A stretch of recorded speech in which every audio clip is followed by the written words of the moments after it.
Sa është rroga e papës? Sa para merr një papa? Ose më mirë, sa para merr një prift? Tjetra, sa para merr një hoxh? Hoxhallarët, a marrin një buxhet, pra marrin para, kanë një rrogë sa? Dua t'ju tregoj për atë që unë di dhe pastaj do t'ju pyes juve se çfarë dini për këtë argument. Ndiqeni me vëmendje sepse janë për të kuptuar disa gjëra që unë mendoj që janë thelbësore në jetën tonë. Kush është rastisht, do t'i lutesha t'i bëj like faqe si të shihemi sërish dhe ju falenderoj që jemi për bashkë. Unë do ta filloj me papën, Papa Franceskun. Së pari njerë, duhet të dini që të gjithë papët, çfarë kanë qenë papët deri tani, nuk kanë marrë para aq sa kardinalët. Dikush nga ju padyshim do thotë, po normal, marrin më shumë. Jo, është krejt e kundërta, marrin më pak. Bile kardinalët kanë marrë gjithmonë nga 4.500-5.000 euro në muaj, të gjithë kardinalët. Kurse papa, jo. Papa si bazë ka patur rreth 2.500 euro në muaj, okay? 2.500 euro në muaj. Por bëni kujdes. Papa Francesku ishte i vetmi papa, ose më mirë, papa i parë që refuzoi parat. Nuk merrte asgjë. Bile do t'ju them, Papa Francesku e kanë nëse vu 3 në Argjentinë, sepse ai ishte nga Argentina, duket sikur populli nuk e do. Me një fjalë, edhe tani që ndodhi ajo që ndodhi, ai humbi iku dhe nuk e përcollën ashtu siç duhej. Madje edhe familjarët. Dhe unë do t'ju them se përse. Shiko, nëse keni vënë re, i kemi dhe në familjet tona këto, shumë njerëz pretendojnë nga ty.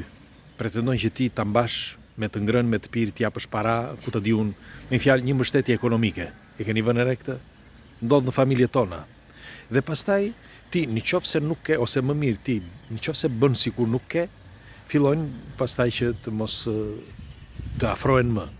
Por ti nëse ikona ata i ushqen dal nga dal dhe një ditë nuk u jep më, ti fillon dhe zihesh. Me një fjalë do kesh zënka të mëdha, biles do të urrejnë. E njëjta gjë që ndodhi me papën. Pra papa refuzoi paratë e tija dhe ai nuk ndihmonte asnjë. Pra nuk ndihmonte, si mund të them, ekonomikisht një person. Ai mundoi që të sensibilizonte njerëzit që të mund të ofronin të ardhuar ose të marrin me të ardhuar financiare një grup, ose disa fëmijë, ose një kopsht, ose disa azile etj. Pra ai vetë që t'jepte dikujt para, nuk ishte i tillë. Ju si mendoni, ishte gabim apo jo? Pra ai, siç është edhe mjaft e njohur, ai familjarët për shembull, familjarëve nuk u dha para. Ka disa priftëri që ta dini, që me kohë ka, që këta marrin të ose kuj të dini diçka.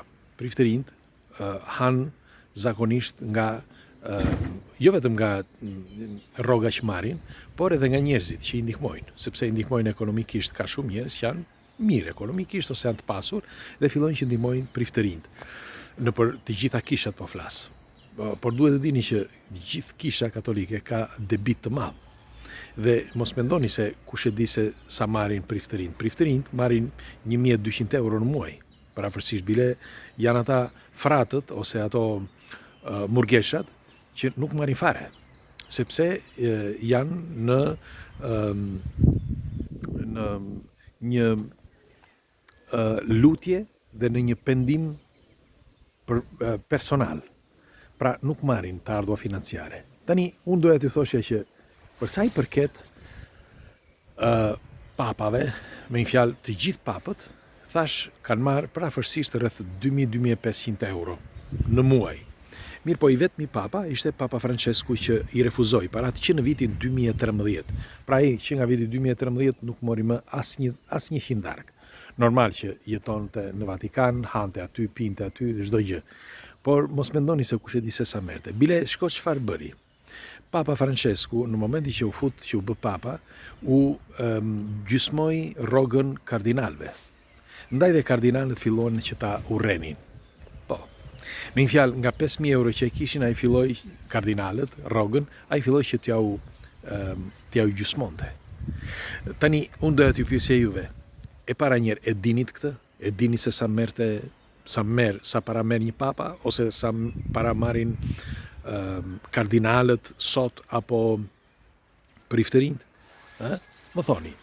Tjetra, duhet të dini që në të gjitha ato parat që ju shihni, për shembull, që mblidhen në për dikur mblidheshin në për kisha, qoftë nga dasmat, për shembull një njeri martohet, apo qoftë nga këto batezimo e çfarë janë këto, të gjitha këto i shkojnë atij prifti të asaj kishe ku gjendet, sepse kisha në të vërtet ka taksa, se janë futur taksat me kohë. Bile ka dhe diçka tjetër, që rryma elektrike, ujë e tjerë paguen, të gjitha këto. Dhe i pagon kisha, dhe shpesher ka kisha, për shembull, që kanë dyndje të mëdha dhe nuk munden që t'i mbulojnë këto shpenzime. Dhe unë doja t'ju pyesja juve, së pari, sa para marrin ky dielli këtu, o bobo, sa para marrin hoxhallarët? Unë nuk e di këtë, doja t'ju pyesja juve. Pra, hoxhallarët a marrin para dhe sa marrin? Po flas në trojës shqiptare, si fillim, Shqipëri, Kosovë, Maqedoni, Malizi. Pra, marrin hoxhallarët rrogë dhe sa është rroga e tyre? Tjetra, tej kufive që shqiptar, për shembull, në vendet e tjera, në botë, ata që predikojnë besimin fetar, po them në përgjithësi, jo vetëm hoxhallarët, por edhe besimet e tjera, a marrin para? Unë di, për shembull, për sa i përket besimit ose mendimit budist. Asnjëri nga ata merr një qindar këtë vetme, asnjëri. E dini këta?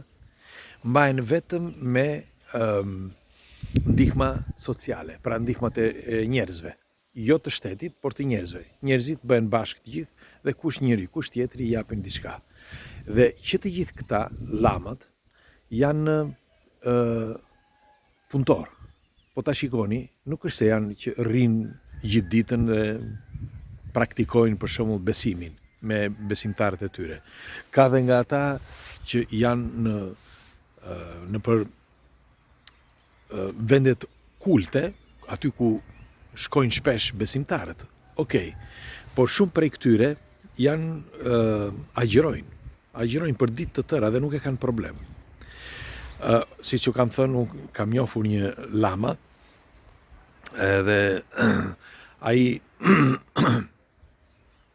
ishte në Rom dhe punonte, kishte një dyqan ku shkonte në për këto merkato jashtë, me një fjalë në terren, dhe hapte atë të gjitha ato gjërat që të fisit të tij që i shiste aty. Pra, ai vetëm shiste. Pastaj në mbrëmje bënte praktikat që edhe ai thoshte, në fakt, unë bëj një praktikë të përditshme, të meditimi apo ku ta di unë, dhe nëse ju keni dëshirë të rini me mua, po, mund të vini.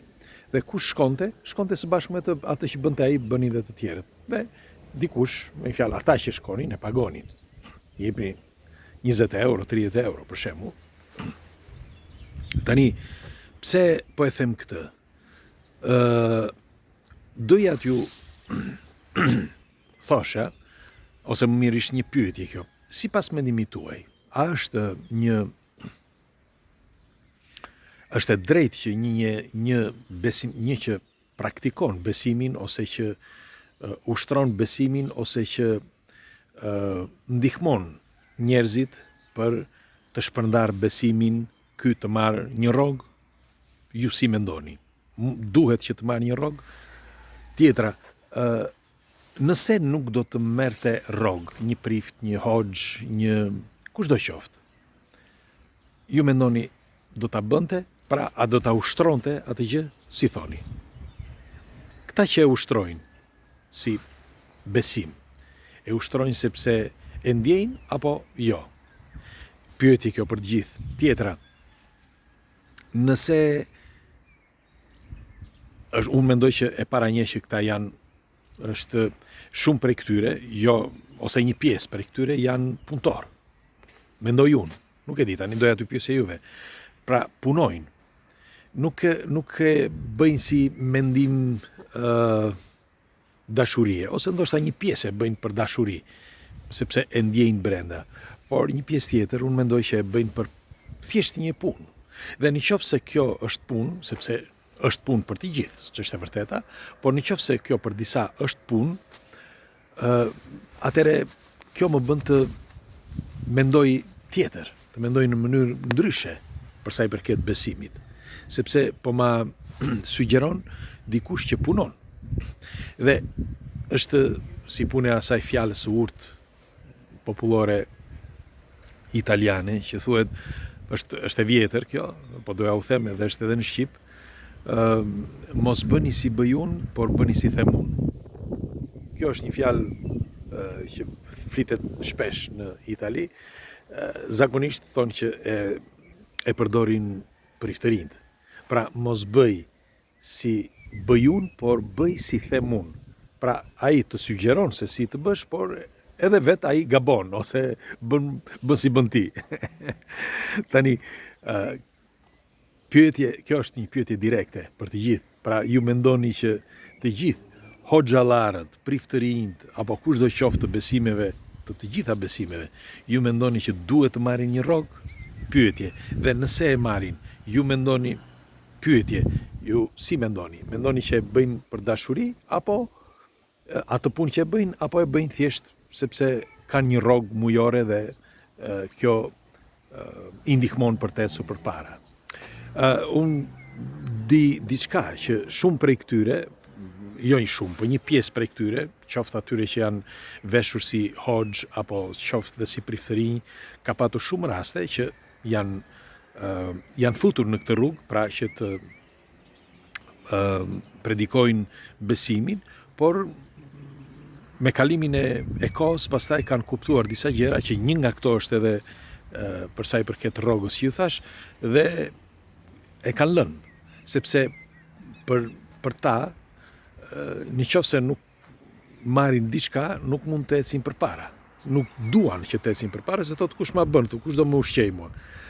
Kështu që unë dua të kuptoj tani, po them sipas jush, është mirë apo është keq që të kenë një rrogë? Dhe tjetra, si mendoni? Çfarë rroge duhet të marrin nëse duhet të marrin një rrogë? Dhe sa është rroga? Kjo që është kryesorja. Thash, unë për priftërinjt ju thash, Papa Francesku ishte i vetmi që la totalisht dhe nuk mori asnjë qindark, ashtu siç edhe Donald Trumpi, që nuk mori në presidencë, dhe